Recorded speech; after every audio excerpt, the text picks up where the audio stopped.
The second question is that. Your second question. A little louder, my son. A little louder. The second question is that.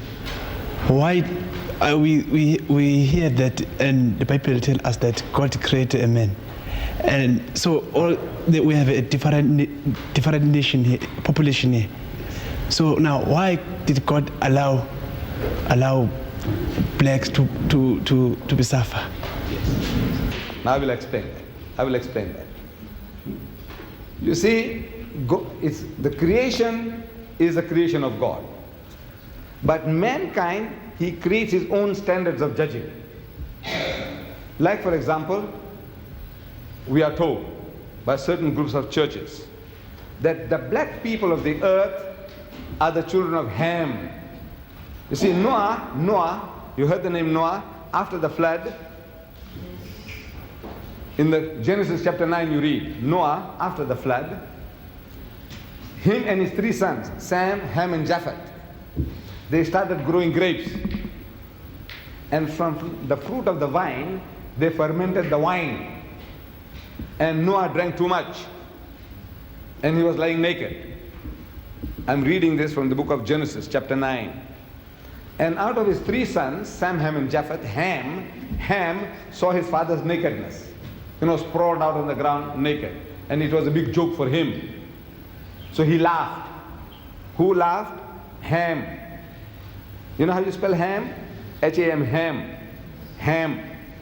H-A-M, ham you also spell for that piece of pig. See? You know the Englishman, he loves ham and eggs. Ham and eggs. How do you spell ham? That's right. So this person's name was Ham, one of the sons of Noah. His name was Ham. And he saw his father's nakedness and he laughed. Big joke. The other 2 sons, they felt remorse, ashamed of the father's condition. So they took a piece of cloth and they walked backwards and they covered up the father. The father, in the meantime, he knew what was going on, but he was too dead drunk to do anything about it. But when he came into his senses, he began to curse. And you remember the curse? He said, "Cursed be Canaan, for a servant of servant thou shalt be unto thy brother." You attend Bible class, don't you? You remember this? "Cursed be Canaan, for a servant of servant thou shalt be unto thy brother." So they tell us in a system, they say that we black peoples of the earth are the children of Ham. That fellow who behaved like a pig, laughed at his father's nakedness. So as such, we are to become the hewers of wood and the drawers of water. So they want to see to it that you keep to your role. Your role is sweep the streets, carry the rubbish bin, work in the factories, whatever. This is your menial labor, that is your destiny. Now this is the invention of man. See, man's own invention. God didn't make you so. He, as we are told, that he made us in his image. He made everybody upright. He says, he the Lord had made man upright. Upright means straight, going straight. So the invention of man, the devilishness in man, is finding excuses to how I can discriminate against you, create theories, weave stories, fairy tales, and around these fairy tales I find justification for keeping you down. Now the Holy Quran, this book of God, the Quran, our religious book, it gives us an explanation of the theory of race. And I would like you to judge whether it answers the problems of mankind or not. It says, and I'm quoting in Arabic the original, and I give you the translation. It says, Ya ayyuhan nas, say, oh mankind, the whole of mankind, whether Africans, Indian, Chinese, Eskimo, everybody. Ya ayyuhan nas, oh mankind, inna khalaqnakum min dhakarin wa unsa. It is we, God Almighty says, we who have created the male and the female. We have created you all of a single pair, a male and a female.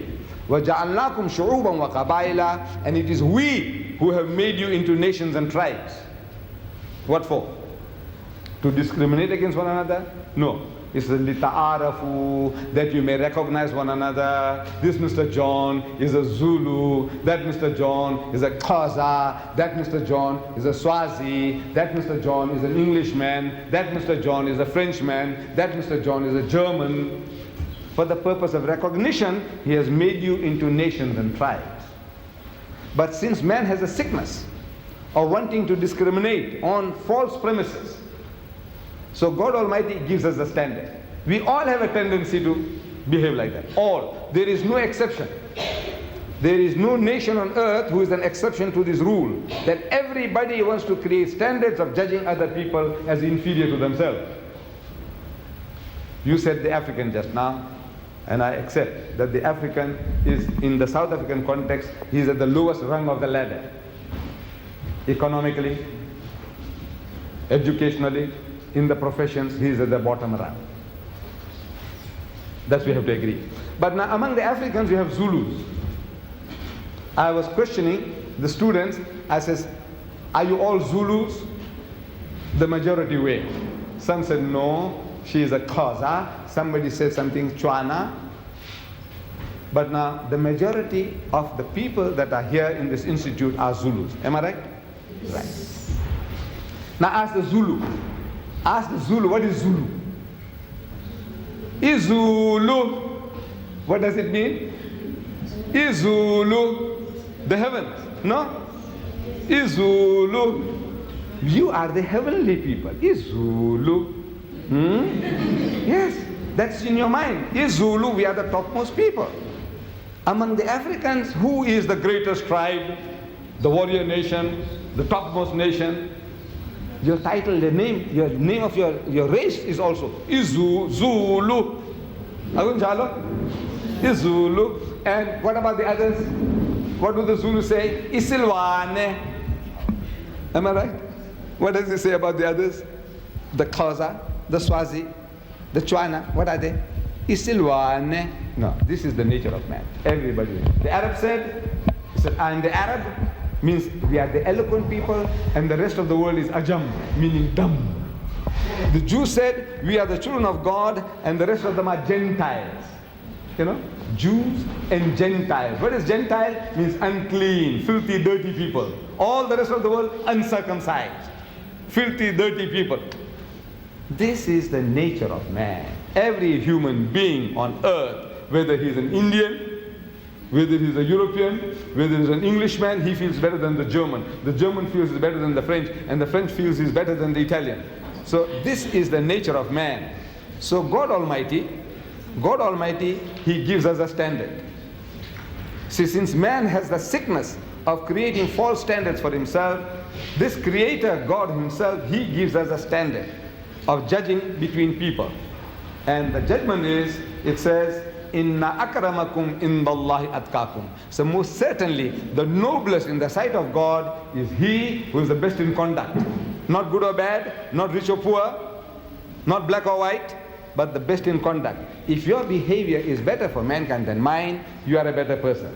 If my behavior is better than yours for mankind, then I'm a better person. It has got nothing to do with your race, your language, your color, or your riches. This is the standard as given by God Almighty in the Holy Quran, standard of judging between one and another. Your behavior, your conduct, your good behavior. Any other question?